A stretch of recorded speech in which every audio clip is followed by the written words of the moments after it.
विश्वं दर्पणदृश्यमाननगरी तुल्यन्निजान्तर्गतं पश्यन्नात्मनि मायया बहिरिवोद्भूतं यथा निद्रया यस्साक्षात् कुरुते प्रबोधसमये स्वात्मानमेवाद्वयं तस्मै श्रीगुरुमूर्तये नमः। श्रीदक्षिणामूर्तये बीजस्यान्तरिवाङ्कुरो जगदिदं प्राङ्निर्विकल्पं पुनः मायाकल्पितदेशकालकलना वैचित्रचित्रीकृतं मायावीव विजृम्भयत्यपि महायोगी वयस्वेच्छया तस्मै श्रीगुरुमूर्तये नमः। श्रीदक्षिणामूर्तये तस्मै श्रीगुरुमूर्तये नमः। श्रीदक्षिणामूर्तये। ॐ सहना भवतु सहनौ भुनक्तु सह वीर्यं करवावहै तेजस्विनावधीतमस्तु मा विद्विषावहै। ॐ शान्तिः शान्तिः शान्तिः। सदाशिवसमारम्भां शङ्कराचार्यमध्यमाम् अस्मदाचार्यपर्यन्तां वन्दे गुरुपरम्पराम्। ॐ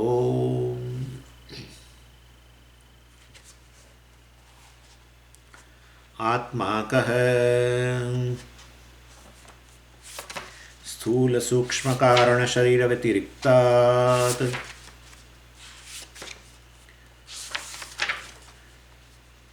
स्थूलसूक्ष्मकारणशरीरात् व्यतिरिक्तः पञ्चकोशातीतः सन् अवस्थात्रयसाक्षी सच्चिदानन्दस्वरूपः सन् यस्तिष्ठति स आत्मा।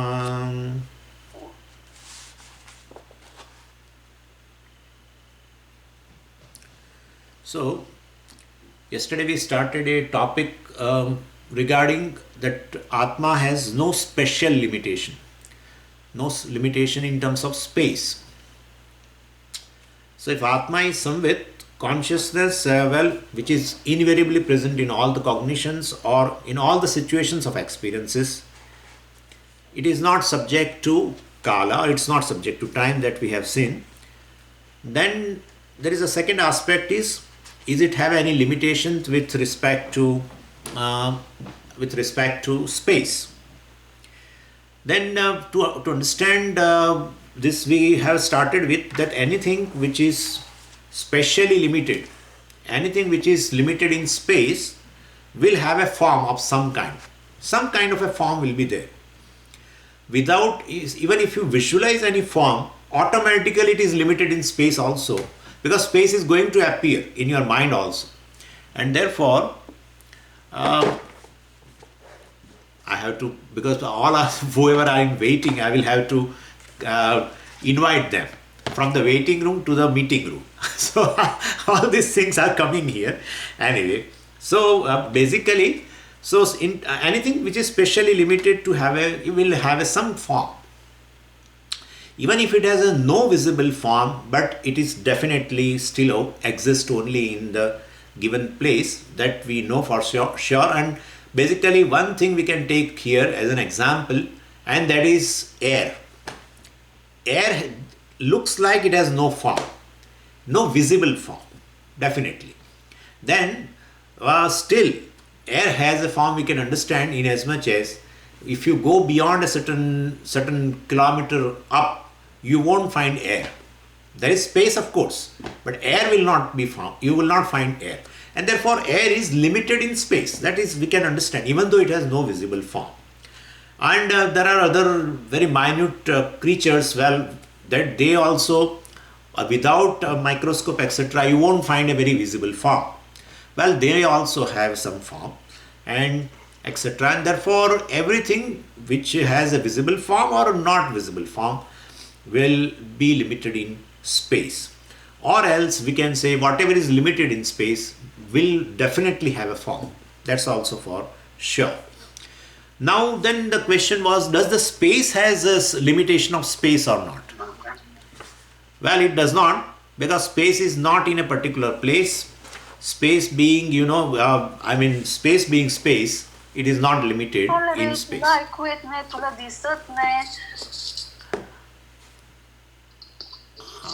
Somebody's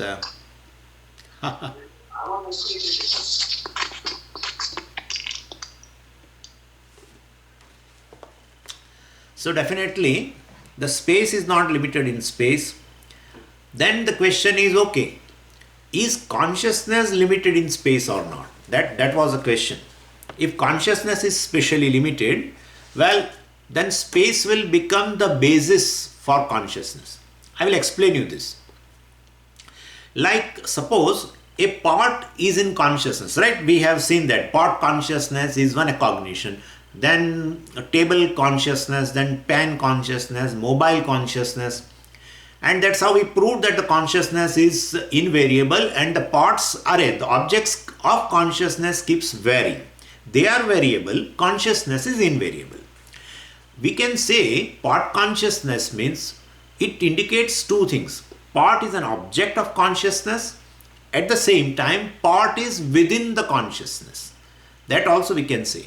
It is like saying pot is in clay. If I say, definitely it proves that pot has a basis called clay.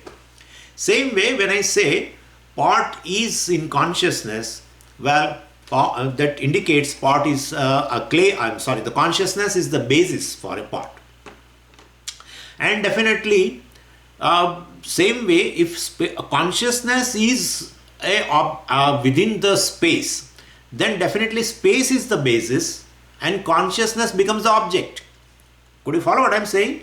When you say pot consciousness, then pot is object, consciousness, that is subject I, and then consciousness is the basis for the pot. Pot is within consciousness, we can say. Same way, consciousness is within space. Then definitely consciousness also becomes an object, and space becomes the basis for consciousness. Is it okay now? This is understood. So that is how we should understand. And then it would become the consciousness also, like object, become variable. Because all variables are the objects of consciousness. Consciousness is invariable. Now if consciousness itself is an object of the space, consciousness is within the space, and space is the basis of the consciousness, well, then the consciousness becomes object. And in that case, consciousness is variable. Something comes and it displaces consciousness. Well, that is not the case. If that is not the case, consciousness is not variable. Nothing else can displace consciousness. Then consciousness will not be object. Any object of consciousness is displaced by another object. Consciousness is not displaced by any object. Please understand. I am going to give few points also in writing later. But my point is, this is to be understood. If consciousness is within the space or space is within the consciousness, that's all the problem is. And therefore, if consciousness is within the space, space becomes the basis, and consciousness is an object of the space, and that being a variable, it keeps changing. Right? And if it keeps changing means consciousness is displaced by some other object. Well, that's not the case at all. Consciousness is not an object at all, but consciousness is something which is never displaced by anything. Anything. That's your experience also. You can displace everything. You can in fact dismiss entire world. But the person who dismisses the conscious being cannot be displaced. One who negates everything cannot be negated. That's all the point is. One who negates everything cannot be negated. The negator cannot be negated. Otherwise, you will have to negate the negator. You will have to bring another negator. Then that also, if this negator is negated, then the other negator also can be negated. If then that negator, to negate that negator, you require third. Negator is something which cannot be negated. Right? Therefore, Samiti, there is nobody in the ashram. There is nobody in the ashram. I say you are telling lie. I tell like that. You are telling lie. Swamiji, I am telling you truth. You have sent me here in the ashram to check whether anybody is there or not. There is nobody. Sir, are you there or not? You are right there. So therefore you should not say, nobody is there. Nobody except me is there, he should tell. So the one who negates that nobody is there, one who negates, well, he cannot be negated. Cannot be negated. Could you follow what I am saying? And anyway, so therefore consciousness can never be a object of the space, because otherwise it becomes a variable. And well, if it becomes a variable means consciousness is displaced by some other object, something. Well, that's not the case. And therefore consciousness is not a variable. Consciousness is not an object of the space. And therefore consciousness is not within the space. In fact, ulta is right. Space is within consciousness. Space is within consciousness. That's how we say space consciousness, time consciousness. Time is within consciousness. You are aware of, this is simple. If I tell you, this is a simple language, it is this. You are aware of the time. Time is not aware of you. You are conscious of the space. Space is not conscious of you. If space is conscious of the consciousness, well, then consciousness is within the space. If I am aware of the part, then I can say part is within the consciousness, right? And therefore, if consciousness is within the space, definitely it will become an object, and also the basis would be the space, but it is not so. It's ulta, in fact, is right. Time is within the consciousness. You are aware of the time. Time is not aware of you. You are aware of the space. This language seems to be a little better in understanding. So you are aware of the time. You are aware of the space. And if you are also aware of their absence, and you are also aware of their absence in deep sleep, there was no time. When you get up, you say there was no time, no space, no objects. Entire world was not there. Well, therefore both time and space disappear in the deep sleep. There is no, and therefore there is no space concept, time concept, etc. We should understand this time and space are just concepts. You cannot tell me, you cannot show me some physical object. This is time, Swamiji. No. Time is a concept. We should understand. Space also is just a concept. There is no space. You are not seeing the space. You are seeing me. You are seeing me, and then there is a distance, and that distance will be as inferred as a space. Please understand. Space is a concept. Time is a concept. Well, science has already proved all these things. But what I am saying is, time and space are just concepts, and no concept is away from the consciousness. Concept exists in a conscious being, and therefore time and space are within consciousness. And even if they are not there, called deep sleep state, well, my experience proves that time and space do not exist, but I exist, and therefore I am independent of time. I am independent of the space. If I am independent of the space, therefore I am not in space. Even if space is not there, I am there. Well, then definitely you are not in space. You are definitely not in space, right? This much is clear to you.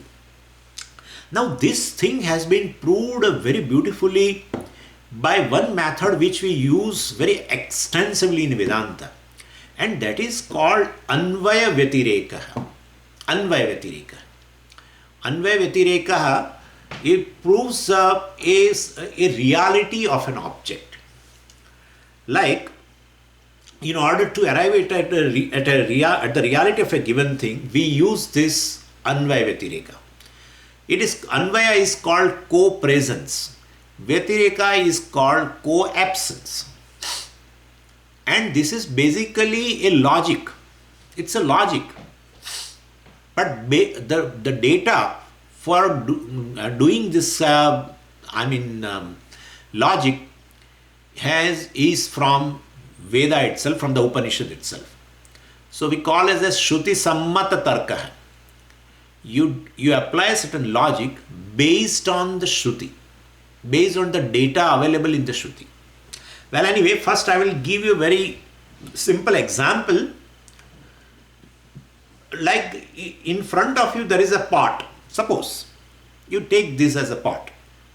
This is, very stock example. Swamiji, every time pot and every time. But some of the examples are, because this pot clay examples prove it opens up all the secrets of the human life. Therefore, this is just a wonder that a pot clay example, it proves everything regarding life. And therefore, we always keep in our pockets this pot. And all the time we bring it out.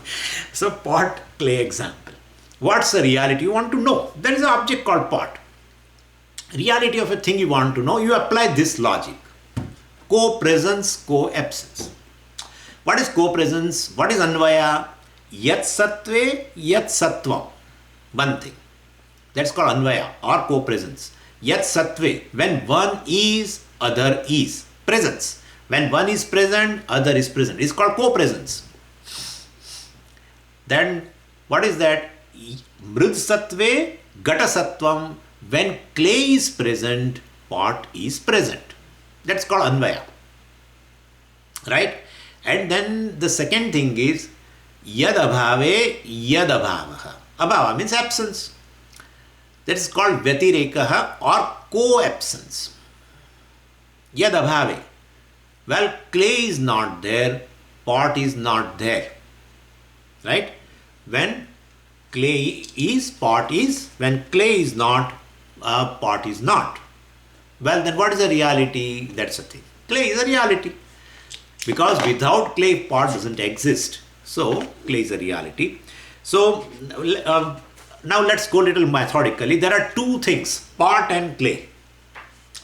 So, Pujya Swamiji used to tell, not, it is a clay pot. Clay, in our understanding, it is a clay pot. Like earthen pot, it's an earthen pot. But, so basically, actually it is other way around. It is other way around. We will find it out. What is other way around is potty clay. Is a reality. That's what Pujya Swamiji says. Potty clay is a understanding of a Vedantin. And clay pot or earthen pot is the understanding of a ignorant person. Well, so there are two things, pot and clay. That's how you use. One of these adjective, other is a substantive. Well, we don't go into that, but at least this much will make it clear. So when I use the word clay, you do not think of a pot. When I just use the word clay, without using word pot, you will think of the earth which is outside, right? So, when I use the word clay, you do not think of a pot. But when I use the word pot, you need to think of clay.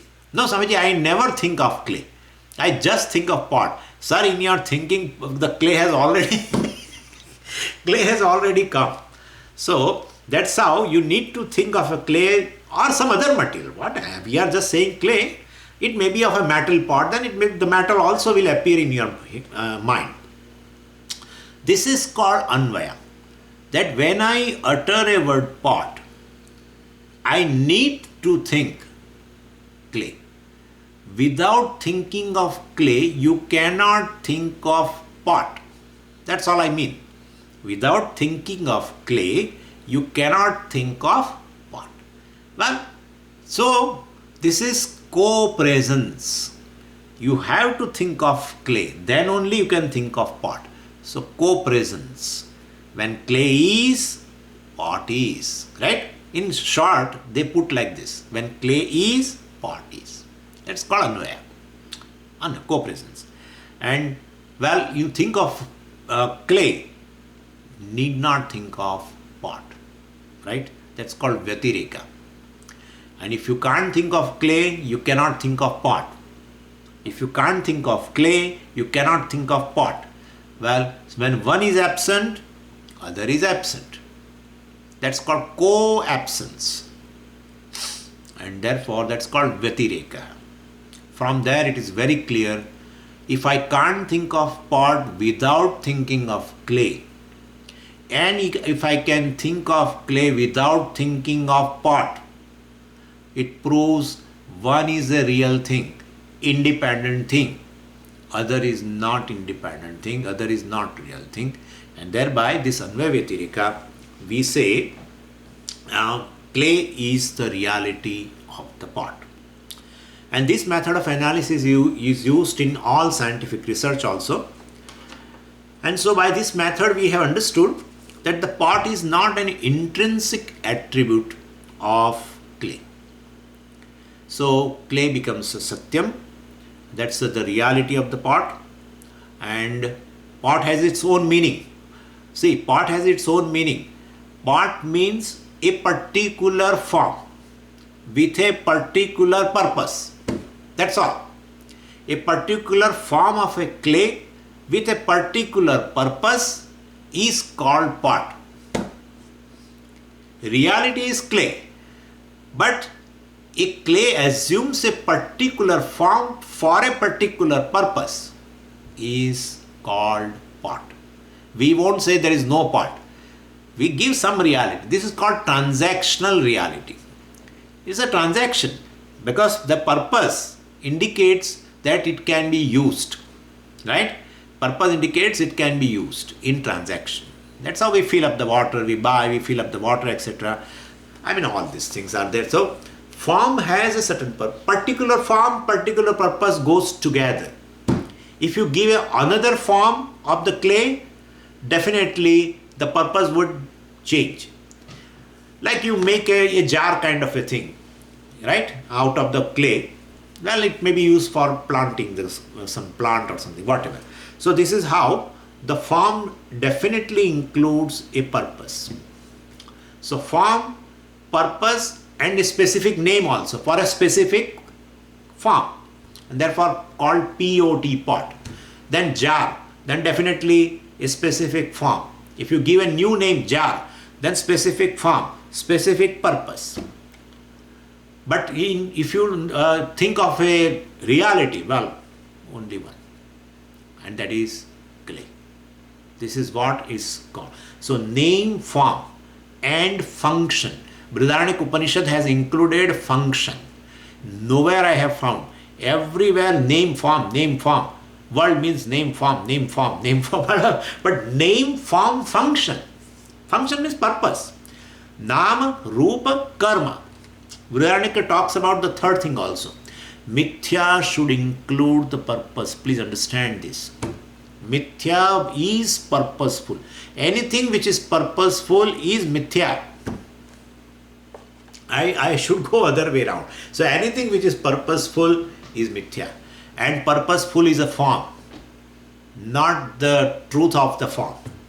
Truth of the form definitely provides existence. Swamiji, form cannot exist without the material or truth. Okay, that's okay. But as such, it is not directly used in a transaction. You cannot fill up the water in clay. Definitely not. Then otherwise, why should I buy? People wait. In India, people wait. Now this season, especially when the summer is going to start, the new pots come in the market. So all the pot makers make new pots, and they make a heap of everything on the roadside, and people buy before the summer. So definitely you are looking for a form which has a purpose, or it is used in a transaction, etc. Anyway, now let's go ahead. So there are two things in your mind now. One is a real thing, other is mithya. Clear? We are not going to utilize the Satya Mithya right now, but I am just telling you. Anvaya Vyatireka will enable you to know what is real, what is mithya. The form, the purpose, and the name is mithya, and the reality is something different from that, distinct from that. A clay is a reality, pot name, pot form, and the purpose, etc., to fill up, etc., water, well, that is mithya. And the reality of that pot is Satyam. That is clay. This how you have arrived? Anvaya-vyatirika. Co-presence, co-absence. This we use for several purposes, even in order to know. Here I have used the word in reality, but to be honest with you, it is just to understand what is the material cause of a given thing. Material cause is the reality of the thing. Upadana karanam is the reality of any effect, karyam. Because without upadana karanam, without material, the thing is not going to exist. And therefore, reality will be in terms of always upadana karanam. Anyway, now let's go ahead. So when I look at what exactly is this I in every experience, then you will find that one thing is present all the time. Whenever the consciousness is, form is, consciousness is, sound is, consciousness is, touch is, consciousness is, taste is. So, in experiencing anything, in experiencing a form, sound, taste, touch, etc., everything, smell, you need to have a consciousness. Without consciousness, it cannot exist. So consciousness is something which is real, because of which all this taste, etc., is possible. Anyway, and so consciousness is just present, and this is a waking world, in which a waking state, let's say, this particular experience of a waking state, in which you find these objects of taste, smell and touch and everything, they keep varying, they keep displacing each other. Even one sound gets displaced by other. That's how it is happening. Right now you are listening to me, but if somebody in your home right now, calls you, then definitely your ears go there. So another sound is now illumined. And therefore my sound is displaced by that person's sound. So please understand this. Ultimately, in a waking state, the whole waking state is like this, in which one is variable, other is invariable. Like the clay, which is invariable. Right? Clay is invariable. But the forms definitely are variable. It may be a pot, it may be a jar, it may be a lid, whatever. Or it may be that lamp. They make earthen lamp for Diwali. They used to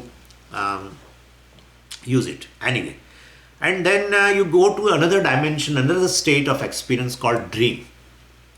What I wanted to convey is that in entire waking state, consciousness, that is I, is invariably present in all the experiences. This is for which I have used Anvaya-vyatirika. Without consciousness, no experience. If consciousness is, experience is. If consciousness is not, that is, we can't think of. If consciousness is not, what are you saying, Swamiji? If consciousness is not means what? To think that there is no consciousness itself requires consciousness. And consciousness is something which cannot be displaced. To think of even absence of consciousness, you need consciousness. And therefore, see how it is so beautiful. That's how we say consciousness is satyam. Abaditam satyam, which cannot be negated. That's what I say. Anyway, so whole waking state in which one is invariable, other is variable. Or taste, smell, etc., variable. So Anvaya-vyatirika. Co-presence, co-absence. And then let's go to dream state. What we are going to prove is that consciousness is spatially, in terms of space, it is not limited. We are going to prove that. But we are taking along with this definition, taking help of the definition, in which we have used a few words like Atma is avastha-traya sakshi, which we have not touched till today. Avastha-traya sakshi, we have not touched. So we are taking this also along with. So I find that even in dream state, consciousness does not go. So there is a dream world and dream world consciousness, and I need not go. Then otherwise a dream sound consciousness, dream form consciousness, dream taste consciousness. Because I eat idlis in waking also, and I eat idlis in dream also. Definitely. Therefore, definitely dream taste consciousness, dream sound consciousness, and in waking state also like that, sound consciousness, etc. I need not use waking sound consciousness. It doesn't look good. So here in waking state we say sound consciousness, this consciousness. With so same way in dream, in the entire dream world, varieties of experiences of a dream world consciousness is present. Waking world consciousness is present. Same consciousness, which is I, now undergo these dream experiences, invariably present. And the objects in the dream world also are variable, one after the other. You see something, then you eat something, then you do something, etc. Well, and then when I go to deep sleep state, I do not find myself a dreamer status or a waker status. Both are gone. Who has given the status, Swamiji? I myself has given. Yeah. Who has given the status to you, Swamiji? Waker status, who has given? Myself has given. Why? How can you give yourself a status? Because I am self-conscious. Therefore, nobody can give me the status. I myself decide about myself. The self-judgment is based on self-consciousness. But that's not the reality because of the self-ignorance. But what I am saying is, a waker, dreamer, etc. is the status are given by me only. Okay. So now what status do I have in deep sleep? A sleeper status, wherein the individuality is not totally dismissed. Please understand, I am going to answer one question which is very common, and that question is very genuine also. I will answer that, but before that, let's first analyze this. The individuality is not totally dismissed, but goes into unmanifest condition. Please understand, nothing will disappear totally. Nothing. There is no question of consciousness at all, because it cannot be dismissed or it is going to disappear, etc. Even in terms of the world, material world, nothing disappears. Nothing can be dismissed totally. And that's how Bhagavan also said, Avyaktadini bhutani vyaktamadhyani bharata avyakta nidhananyeva tatraka paridevana, etc. Bhagavan has said, Avyaktad vyaktaya sarvaha. There is another one also. Avyaktad vyaktaya sarvaha, etc. From avyakta, unmanifest, the things have become manifest.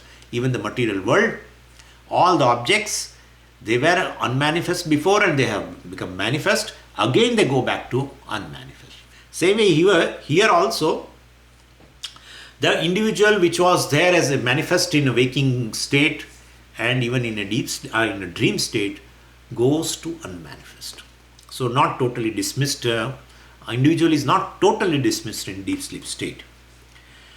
And so it just goes to unmanifest state, in the sense that in this state I have no experience of myself as a person with problems. Individual means an individual with problems, individual with lot of notions about himself. All the notions are dropped regarding myself in a deep sleep state, and therefore we say individual has gone to unmanifest state.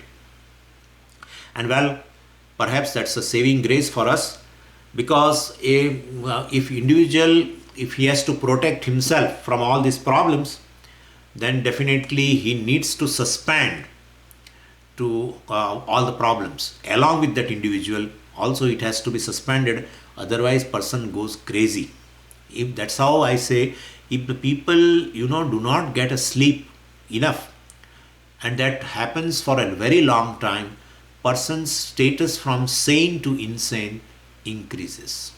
And therefore it is very, very essential, because in a waking state, as an individual, I am surrounded by so many problems, and all problems I attach to the individual, definitely. Well, that's not my reality. Waker is not my reality, but I attach all the problems with it. And if that persists 24 hours and multiply 7 days and multiply all these days, and well, then he or she goes crazy. So Bhagavan gives this beautiful thing. You see how the tamoguna also is very essential. Not we say sattva is only a very beautiful thing. No, tamoguna also is required. The deep sleep state indicates that it is a tamoguna, and therefore it is also very essential.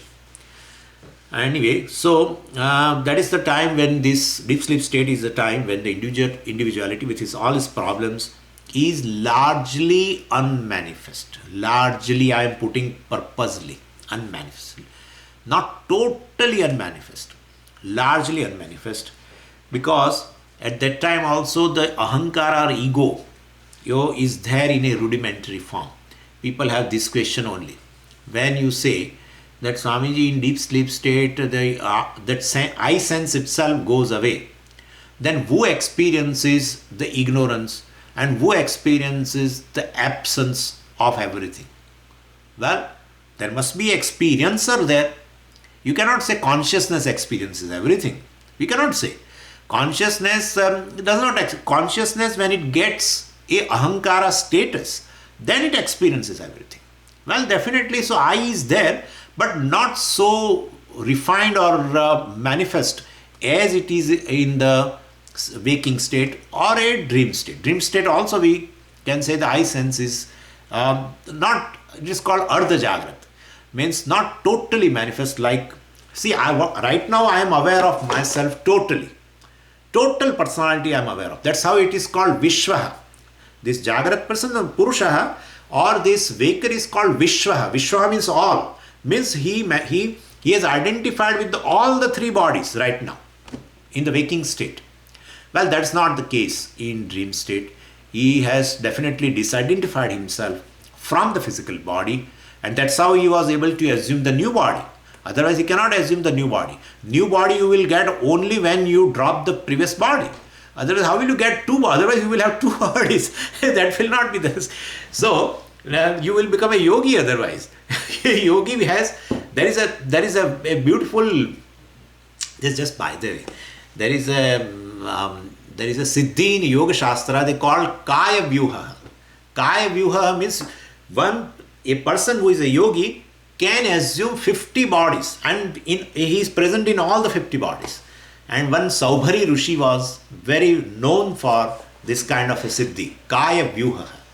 Anyway, but definitely if you assume a new body called dream body, then the same consciousness of course assume a dream body and becomes a conscious there as a dreamer, but he has to drop the previous body, and that is a waking state body, that is a gross body.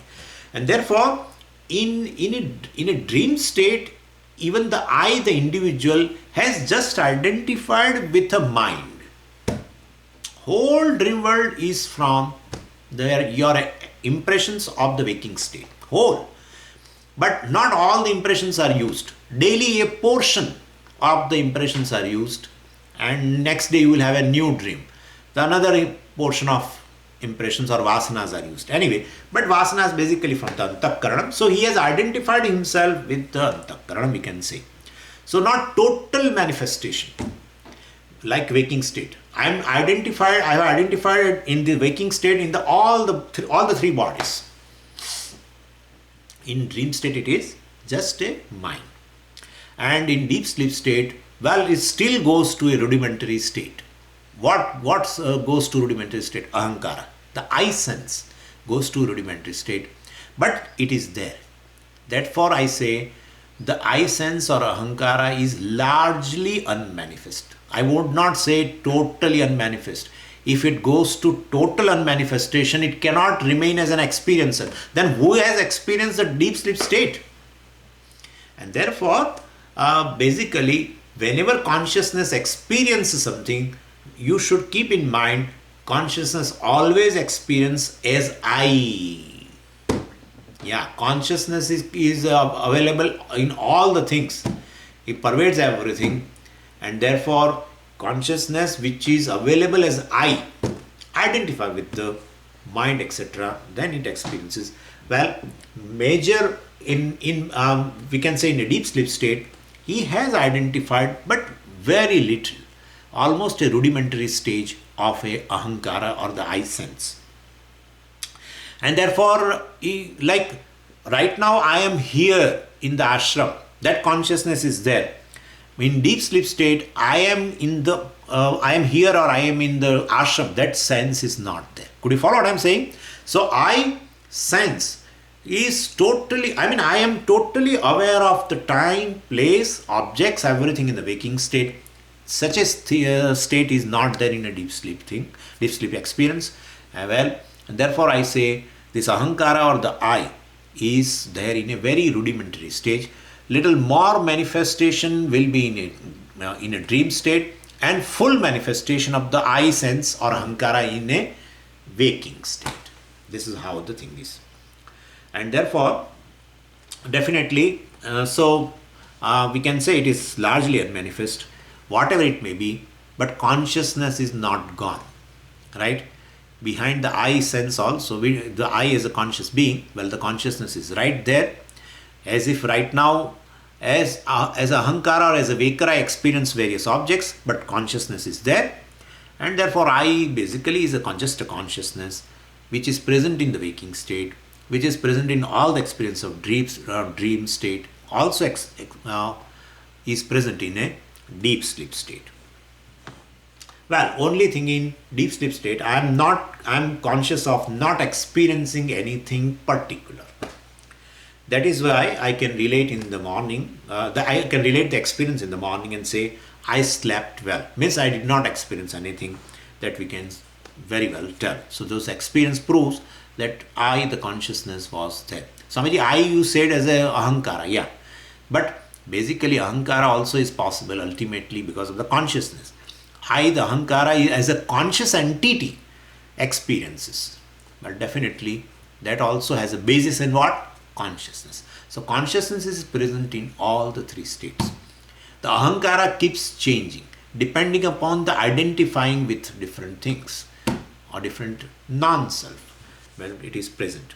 So deep sleep state is defined only as an experience where there is no particular experience of an object, but the consciousness is not gone. So I am there very much because I slept. So this is how. So we can call this consciousness, we can further say in this avasthatraya sakshi, I can say further that consciousness does not go to sleep, does not dream, consciousness does not wake up, and it does not undergo any intrinsic change at all.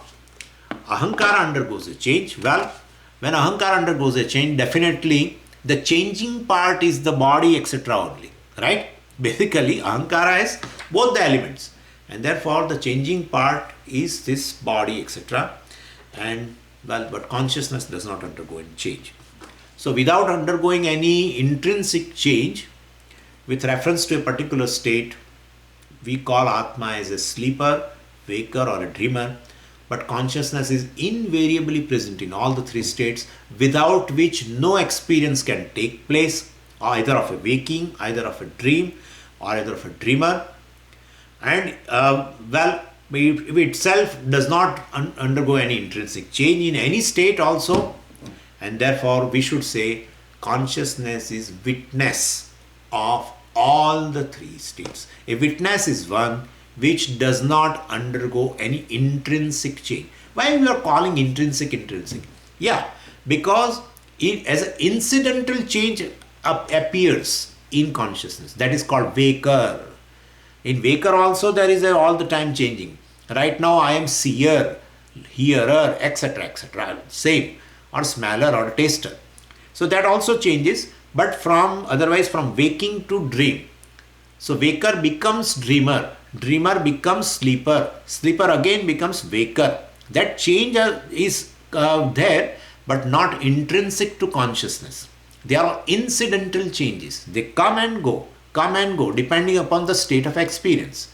But the consciousness does not undergo any change, invariably present in all the states, is called witness of all the three states. Please understand this witness.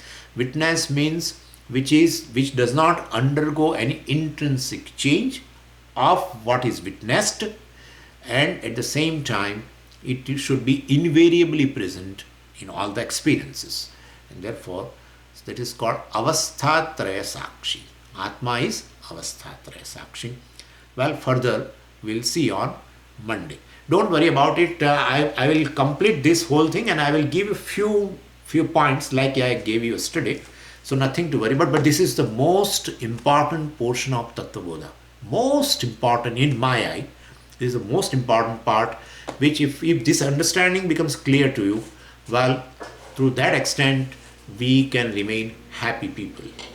Om Purnamadah Purnamadam Purnamadah Purnamidam Purnat Purnamudachyate Purnasya Purnamadaya Purnamevavashishyate. Om Shanti Shanti Shanti. Harihi Om Shri Gurubhyo Namaha. Harihi Om.